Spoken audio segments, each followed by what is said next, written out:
우리가 예배에 참여하고 보면 정말 예배 이 자리에 있다는 것이 얼마나 큰 하나님의 은혜인지 깨닫게 됩니다. 지금도 예수 믿읍시다 라고 말하면 안 믿어지는 사람들, 또 믿겠다고 하면서도 예배할 수 없는 이유, 예배에 참여할 수 없는 수많은 핑계들을 보면 그럼에도 불구하고 내가 예배의 이 자리에 참여할 수 있다는 것이 하나님의 은혜 아니고는 우리가 설명할 방법이 없는 것입니다. 성경에 보면 하나님의 열심이 우리의 구원을 이루시는 것을 말씀하고 있습니다. 오늘도 하나님께서 온 땅의 모든 백성들이 하나님의 자녀 될 수 있도록 그 은혜를 지금도 베풀어 주시는 것을 우리는 믿고 의지합니다. 우리 하나님의 먼저 은혜를 받은 우리가 온 땅에 우리 하나님의 은혜가 임하기를 늘 기도해야 할 줄로 믿습니다. 오늘 본문에도 하나님의 은혜가 임한 한 성이 기록되어 있습니다. 오늘 본문에 보면 사마리아에 있는 수가라고 하는 동네입니다. 거기에는 한 여인이 있고 또 그 마을의 모든 주민들이 예수님을 믿고 구원받은 놀라운 은혜를 오늘 요한복음 4장은 소개하고 있습니다. 어떻게 예수를 믿게 되었을까? 여러분, 그 은혜를 성경은 오늘 찾아오신 주님의 은혜였다고 우리에게 설명해 주고 있습니다. 여러분, 우리 중에 어떤 누구도 내가 먼저 예수님을 찾아내고 내가 하나님을 발견하고 내가 믿음을 시작한 사람은 없습니다. 다 하나님이 우리를 부르시는 그 부르심에 우리가 응답하여 하나님의 자녀가 된 것입니다. 오늘 성경의 본문에 나오는 이 여인도 모든 사람들이 다 가까이 하기를 꺼리는 인생이었습니다. 이 여인은 사마리아인이었다고 성경은 이야기하고 있습니다.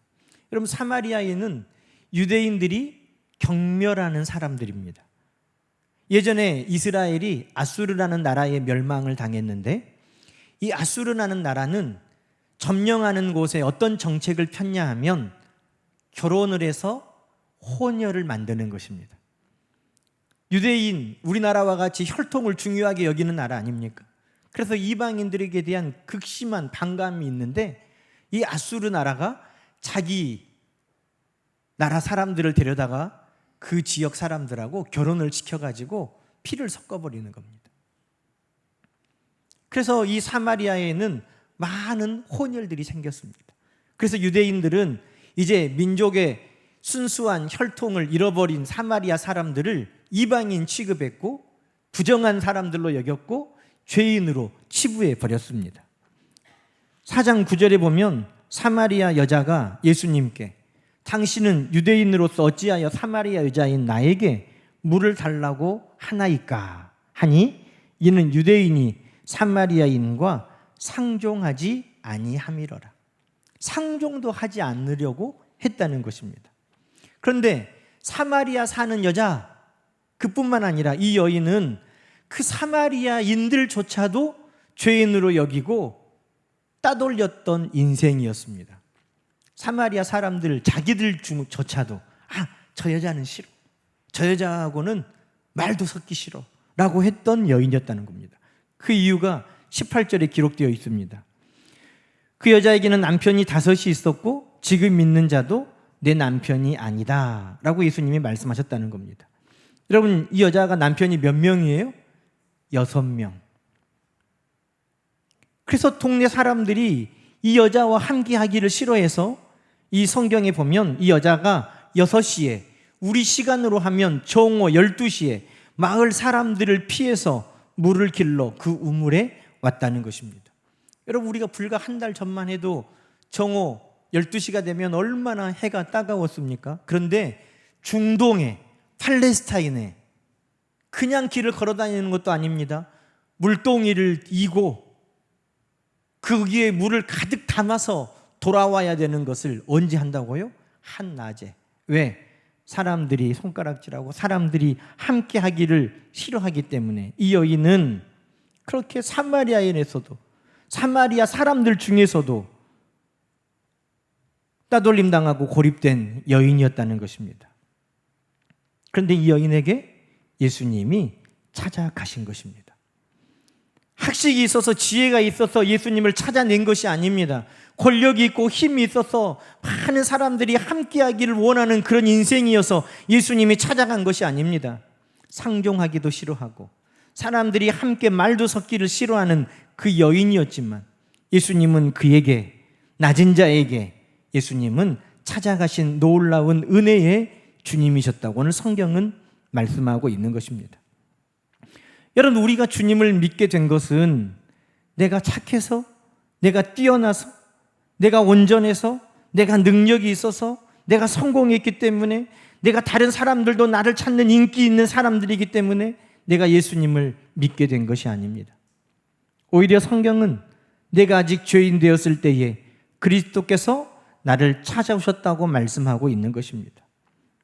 우리는 흔히 내가 죄가 있어서 예수님 앞에 나갈 수 없다고 우리는 그렇게 생각할 수 있습니다. 그러나 그것은 성경적이지 않습니다. 성경은 죄인인 내가 차마 주님 앞에 나갈 길도 없을 때에 주님이 나를 찾아오셨다는 것입니다. 그 은혜를 우리 모두가 오늘 입었기에 이 자리에 있는 것입니다. 주님은 고난한 자에게 찾아오십니다. 여러분, 이 여인의 인생에 얼마나 곤고한가 하는 것을 상징적으로 보여주는 것이 28절의 물동이입니다. 이 여인이 예수 그리스도를 만나고 그 물동이를 버려두고 동네에 들어갔다고 성경은 이야기하고 있습니다. 여러분, 이 여인의 물동이는 어떤 인생입니까? 13절부터 예수님과의 대화에 이렇게 나와 있습니다. 예수님께서 대답하여 이르시되 이 물을 마시는 자마다 다시 목마르려니와 내가 주는 물을 마시는 자는 영원히 목마르지 아니하리니 내가 주는 물은 그 속에서 영생하도록 솟아나는 샘물이 되리라. 여자가 이르되 주여 그런 물을 내게 주사 목마르지도 않고 또 여기에 물 기르러 오지도 않게 하옵소서. 여러분, 이 여인이 그 물동이를 지고 여기에 오는 것은 얼마나 고된 일이고 또 괴로운 일이었습니까? 그래서 이 여인이 이곳에 물 길러 오지 않았으면 하고 예수님께 간청하고 있는 것입니다. 여러분, 이 여인뿐만 아니라 우리들의 삶도 마찬가지예요.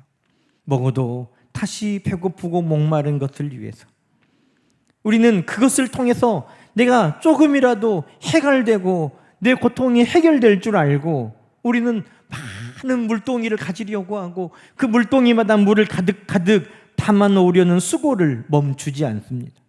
그러나 그것으로 우리의 문제가 해결되지 않는다는 것입니다. 이 여인에게 주님은 말씀하셨습니다. 내가 영생하도록 솟아나는 샘물이라는 것입니다. 예수님이 만나야 예수님이 그 인생의 문제를 근본으로부터 해결해 주신다는 것입니다. 여러분, 이 여인은 그 우물을 찾아서 물을 기르고 있지만 이 여인이 진정 원하는 것은 그 삶에서 건져주시는 구원자였습니다. 25절부터 이 여자가 말합니다. 여자가 이르되 메시아 곧 그리스도라고 하시는 이가 오실 줄을 내가 아노니 그분이 오시면 모든 것을 우리에게 알려주실 것입니다. 여러분, 이 여인이 진짜 원하는 것은 뭐예요? 물을 길러서 그 물을 먹는 것이 아니라 이 여인도 정말 원하는 것이 있는데 이 곤고하고 괴로운 삶에서 나를 구원하여 주실 그분을 간절히 사모하고 기다리고 있다는 것입니다. 그분이 오시면 모든 것을 알려주시리이다. 그분이 오시면 나의 모든 삶의 문제를 해결해 주실 것입니다 라고 그분을 지금 기다리고 있다는 것입니다. 여러분, 메시아 그리스도는 어떤 분입니까? 다른 말로 하면 구원자입니다. 건져주시는 분, 구세주. 죄에서 건져주시고 환난에서 건져주시고 질병과 사망에서 건져주시고 궁핍한 삶에서 건져주시고 우리의 괴로움에서 우리를 건져주시는 그분이 누구라는 것입니까? 그분이 메시아고 그분이 그리스도인데 그분이 바로 우리 주님이시라는 것입니다. 그분이 오시면 모든 것을 우리에게 알려주시고 그분이 오시면 나를 여기에서 건져주실 것입니다. 예수님께서 그 여인에게 말합니다. 내게 말하는 내가 메시아다, 그리스도다, 구세주다, 구원자다 라고 말씀하여 주셨다는 것입니다. 여러분, 이 여인이 왜 물동이를 버렸습니까? 진정한 구원자 예수 그리스도를 만났기 때문인 것입니다. 우리의 삶에 여러분 갈급함, 우리의 삶의 괴로움은 물이 없어서가 아닙니다. 생수의 근원이신 우리 예수님을 만나지 못했기 때문이라는 것입니다. 여러분, 누구라도 예수 그리스도를 만나면 삶의 근본적인 질문이 해결되고 삶의 근본적인 문제가 해결됩니다. 우리 주님이 우리 안에서 영생하도록 솟아나시는 샘물이 되시기 때문인 것입니다. 그러므로 이 여인은 그 물동이를 버려두고 예수 그리스도를 담고 마을로 기쁨과 감격으로 뛰어갔던 것입니다. 성경에는 이 여인이 어떤 표정과 어떤 모습으로 마을로 갔는지 설명해 주고 있지 않지만 그 물동이를 버려두고 갔다는 이 모습에서 이 여인이 기쁨과 감격으로 아마 뛰어갔을 것이라고 우리는 충분히 상상할 수 있습니다. 여러분, 오늘 우리도 우리의 물동이는 언제 버릴 수 있습니까? 예수 그리스도가 내 안에 영생하도록 솟아나는 샘물이 될 때 우리의 물동이가 우리에게서 버려질 수 있는 것입니다. 여러분, 오늘 우리가 참여하는 성찬의 예식도 우리에게 찾아오시는 주님을 다시 한번 우리가 기억하게 하는 예식입니다. 요한일서 4장은 사랑이 여기 있으니 우리가 하나님을 사랑한 것이 아니요 하나님이 우리를 사랑하사 우리 죄를 속하기 위하여 화목 제물로 그 아들을 우리에게 보내셨음을 말씀하고 있습니다. 성찬의 떡과 잔을 마시면서 우리를 위하여 오신 예수 그리스도를 다시 한번 우리는 기억하고 우리 인생 가운데 예수 그리스도를 맞이하는 그 모습을 다시 한번 우리는 경험하는 것입니다. 주님의 살과 피를 우리를 위하여 내어주셔서 생명의 양식으로 우리 가운데 오신 그 예수 그리스도를 우리는 다시금 만나는 것입니다. 요한복음 6장 55절 이하의 말씀은 내 살은 참된 양식이요 내 피는 참된 음료로다 라고 말씀하고 계십니다. 이것은 하늘에서 내려온 떡이니 조상들이 먹고도 죽은 그것과 같지 아니하며 이 떡을 막는 자는 영원히 살리라. 여러분, 이것을 우리가 찾습니까? 우리가 발견했습니까? 우리가 얻을 수 있습니까? 예수님이 우리에게 생명의 떡으로 오셨다는 것입니다. 그것을 우리가 성찬에 참여하면서 다시 그 은혜를 기억하는 것입니다. 여러분, 이 여인과 수가성 사람들은 사용하시는 놀라운 은혜를 입었습니다. 여러분, 오늘 우리가 이 자리에 앉아 있는 것은 하나님이 우리를 하나님의 자녀로 예수 그리스도를 증거하는 자로 삼아주시는 은혜를 누리고 있다는 것입니다. 여러분, 수가성 여인을 우리 주님은 주님의 이름을 증거하는 일에 사용하고 계십니다. 여러분도 무엇인가를 여러분이 쓰고자 할 때 어떤 것을 씁니까? 더 좋은 것, 더 온전한 것, 더 깨끗한 것, 여러분 그것을 여러분도 쓰기를 원하시죠. 그런데 하물며 주님이 주님의 복음을 전하는데 이 여인을 쓰셔야 되겠습니까? 여러분, 만약에 이 여인이 우리 앞에 나를 증거하는 자로, 나를 소개하는 자로 이 여인이 나선다고 하면 여러분은 어떻게 하시겠습니까? 아이고, 가만히 있는 것이 나를 도와주는 것이야. 아이고, 나를 안다고 하지 마. 만류하고 싶지 않겠습니까? 그런데 예수님은 이 여인을 통해 마을에 예수 그리스도가 증거되게 하셨습니다. 저는 궁금했어요. 이 여인이 말하면 사람들이 믿어줄까? 이 여인은 어떤 사람입니까? 마을 사람들조차도 손가락질하고 따돌리는 여인입니다. 그런데 이 여인이 내가 예수를 만났다 하는 것을 마을 사람들이 믿어줄까? 그런데 이 여인이 뭐라고 말합니까? 내가 행한 모든 일을 내게 말한 사람을 내가 만났다는 겁니다. 여러분, 이 여인이 지금 이 마을 사람들에게 예수님을 말하면서 무엇을 지금 이야기하고 있습니까? 내가 성공하고 내가 정말 그때 복을 받았는데 내가 성공하고 복 받은 이유를 내가 몰랐는데 이분 때문이었더라. 지금 그건 말하는 거 아니에요. 남편을 6이나 두고 살아야 했던 그의 인생을 지금 이야기하고 있는 것입니다. 부끄럽고 괴롭고 고통스러웠던 그 인생을 이야기하고 있는 것입니다. 그런데 그 여인의 말을 예수님께서 사용하고 계시다는 것입니다. 여러분, 우리는 주님이 나를 쓰신다는 것에 대해 확신이 없을 때가 있어요.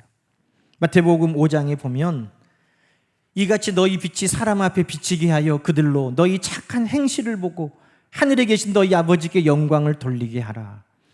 얼마나 좋은 말씀입니까? 그런데 이 말씀이 목사인 저에게도 때때로 무거운 짐이 될 때가 많습니다.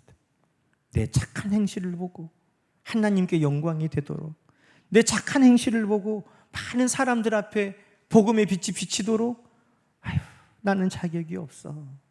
그럴 때가 많이 있다는 것입니다. 많은 사람들은 내 삶이 온전하지 못하기 때문에 하나님께서 나를 쓰신다는 것을 상상하지 못한다고 말합니다. 그러나 여러분, 오늘 예수님은 이 여인을 주님을 소개하는 일에 기꺼이 쓰고 계시다는 것입니다. 내가 뭐라고 이 일을 감당할 수 있을까? 내가 뭐라고 간증과 기적의 주인공이 될 수 있을까? 내가 뭐라고 주님의 영광을 드러낼 수 있을까? 여러분, 그렇게 생각하지 마세요. 어느 누구라도 주님은 우리를 통해 주님의 영광을 드러내기를 원하시고, 부족한 나를 통해 주님을 증거하기를 원하시고, 오늘 부족한 나를 통해 하나님의 영광을 돌리는 도구로 쓰시기를 원하신다는 것입니다. 여러분, 이 여인은 전도할 때 전혀 전도에 적합한 인생이 아닙니다.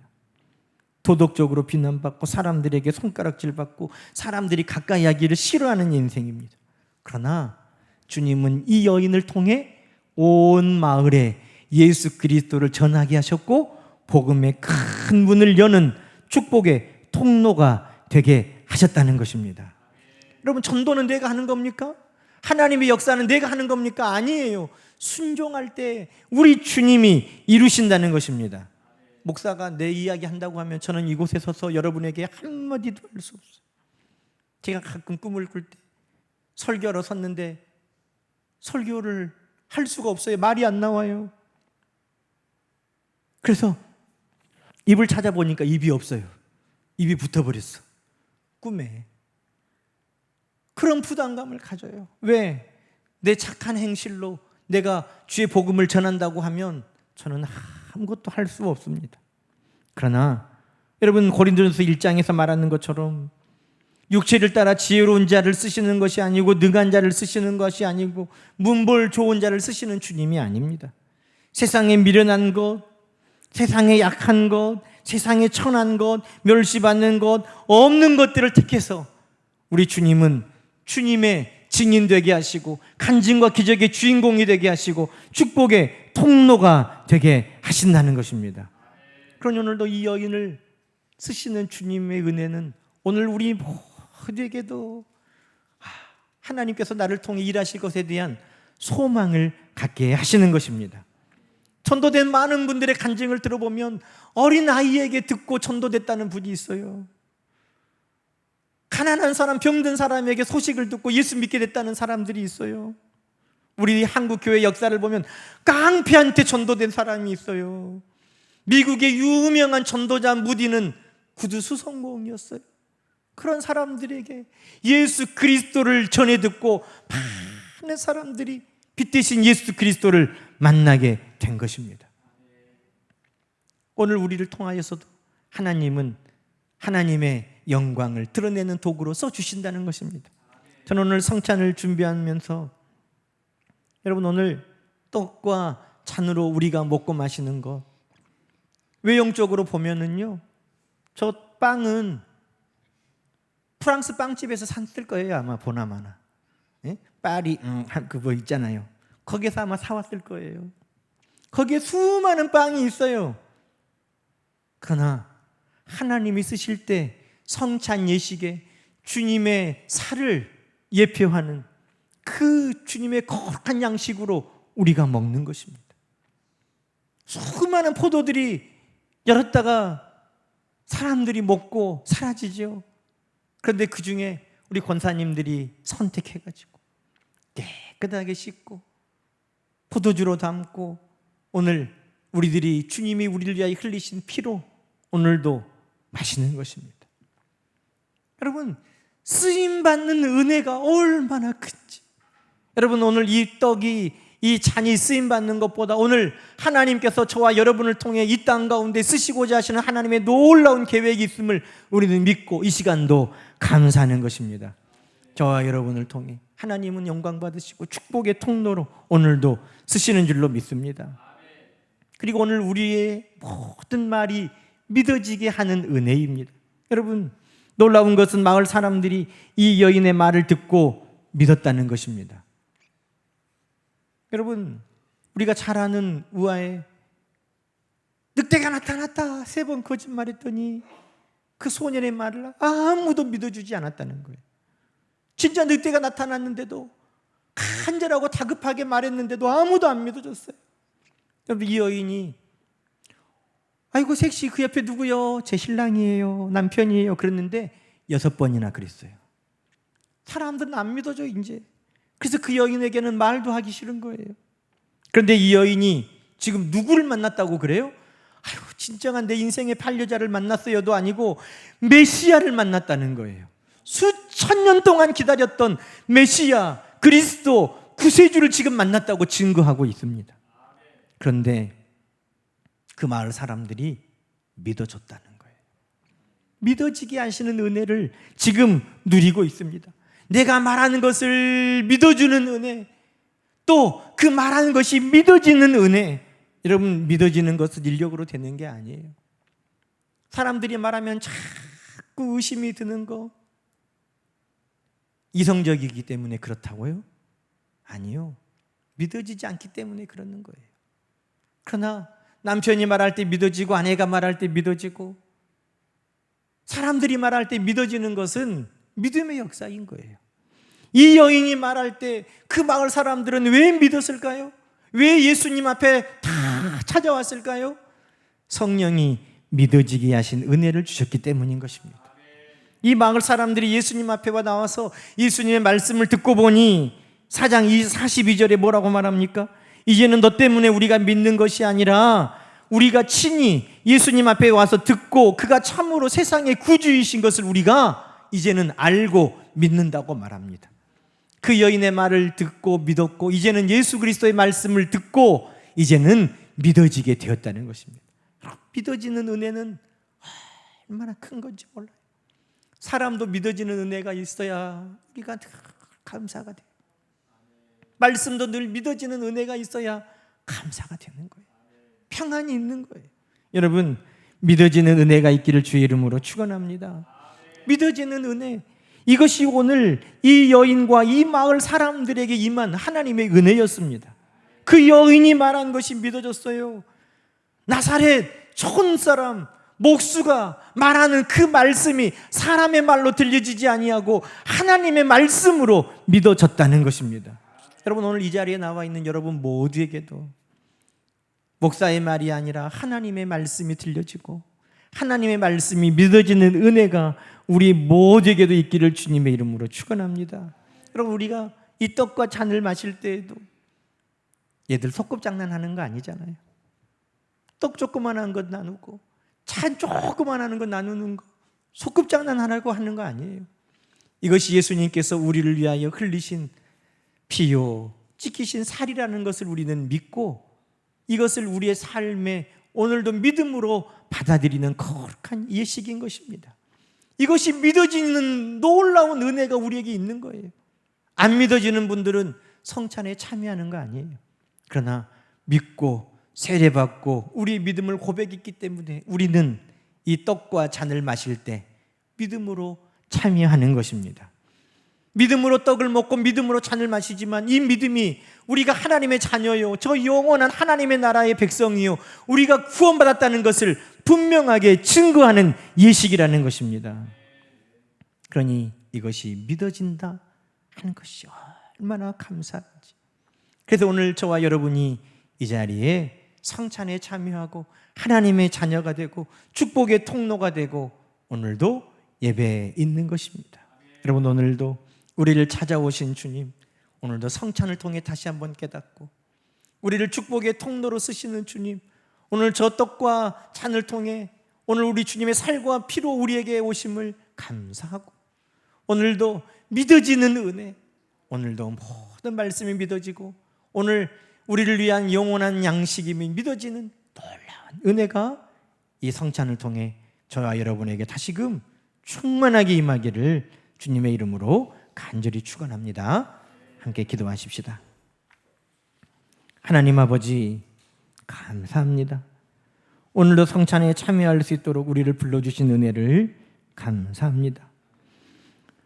우리를 위하신 생명의 떡과 음료로 이 땅에 오신 주님, 이 성찬에 참여하는 우리 모두가 간증과 기적의 주인공이 되어 주님의 영광을 드러내는 축복의 통로로 살아가게 하시고 시간도 믿음으로 참여하는 우리 모든 성도들 되게 하옵소서. 예수님의 이름으로 간절히 기도드리옵나이다. 아멘.